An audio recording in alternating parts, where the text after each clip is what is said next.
क्यों? वो कहते हैं स्विट्जरलैंड से ज्यादा सुंदर तो पंचमढ़ी है अपना, उससे ज्यादा सुंदर तो डलहौजी है, उससे ज्यादा सुंदर तो उत्तराखंड है, उससे ज्यादा सुंदर तो जम्मू कश्मीर है। वो कहते हैं इतने स्थान हैं अपने भारत में जो बहुत सुंदर हैं, हमने तो नाम बड़े और दर्शन थोड़े, ये पाया वहां जाकर। फिर वो दूसरी समस्या बताते हैं, वो कहते हैं 2 घंटे की कार ड्राइव करो तो देश ही खत्म हो जाता है, इतना छोटा सा देश है, बैतूल जिले से भी छोटा है।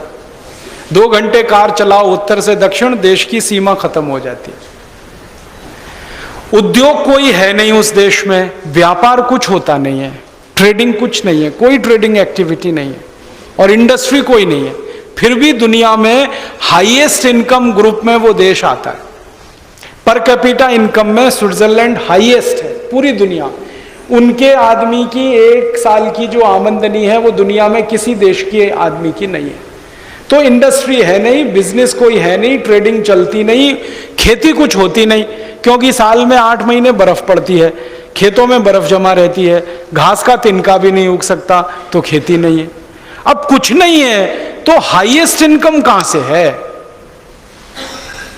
तो वो ऐसे है कि भारत जैसे दुनिया में कुछ देश हैं जहां भ्रष्टाचार सबसे ज्यादा है, वहां के नेता और अधिकारी अपने अपने पैसे उनके बैंकों में रखते हैं, और स्विट्जरलैंड वाले इतने होशियार हैं, इस पैसे पर किसी को ब्याज नहीं देते, उस पैसे को वो दूसरों को ब्याज पर देकर अपना काम चलाते हैं। पैसा हमने वहां जमा कर दिया, हमको कुछ नहीं मिलेगा, हमारा पैसा वो अमेरिका को कर्ज में दे देंगे और अमेरिका से 4% 5% ब्याज ले लेंगे, खर्चा तो कुछ हुआ नहीं, वही इनकम है, और वो इतनी बड़ी है कि उनके देश का सारा धंधा इसी पे चल रहा है।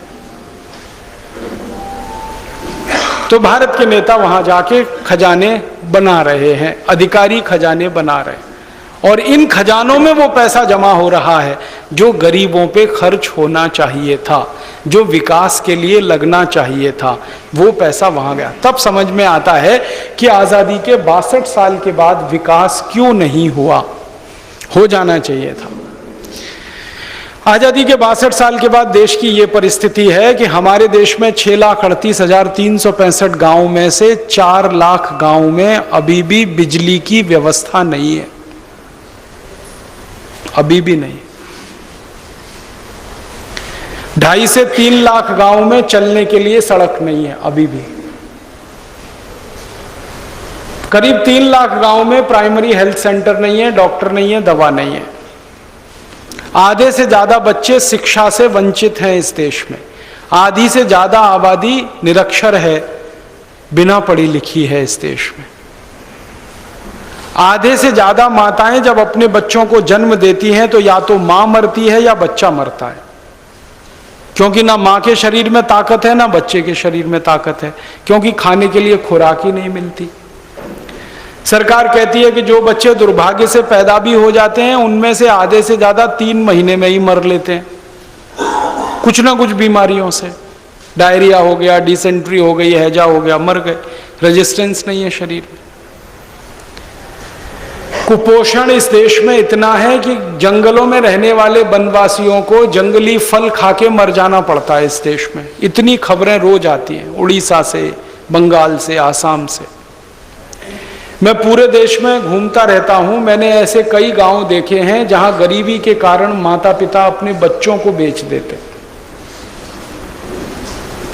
और बच्चों को बेचने का ऐसा ही बाजार लगता है जैसे आपके यहां सब्जी बेचने का बाजार लगता है। कभी दोबारा आऊंगा तो एलसीडी प्रोजेक्टर से ऐसे सैकड़ों गांव के चित्र दिखाऊंगा आपको। यहां माता पिता टोकरी में लाके बच्चों को बेच रहे हैं, और हर बच्चे के गले में तख्ती पड़ी हुई है और उस पर उसका रेट लिखा हुआ है, 40 रुपए में लड़का खरीद लो, 30 रुपए में लड़की खरीद लो, ये रकम है उन बच्चों के बिकने की। और उन माता पिताओं को पूछो कि भाई क्यों बेच रहे हो, तो वो कहते हैं जी हम इनको कुछ खिला तो सकते नहीं, ये तो ऐसे ही मर जाएंगे, कोई खरीद के ले जाएगा तो वो तो खिलाएगा। और उन बच्चों को विदेशी संस्थाएं खरीद के ले जाती हैं अपने अपने देश में, और वहां उनको नौकर बना के, बड़ा करके, पाल के उनसे काम करवाते। ये रैकेट हमारे देश में चलता है गरीबी के कारण। अब और एक दो नए रैकेट इस देश में आ गए हैं। कई माताओं ने गरीबी के कारण अपनी कोख किराए पर देना शुरू किया है और दूसरों के लिए बच्चे पैदा करने के लिए वो तैयार हैं, कुछ पैसे मिलें तो। ये एक नया सिस्टम शुरू हो गया इस देश में।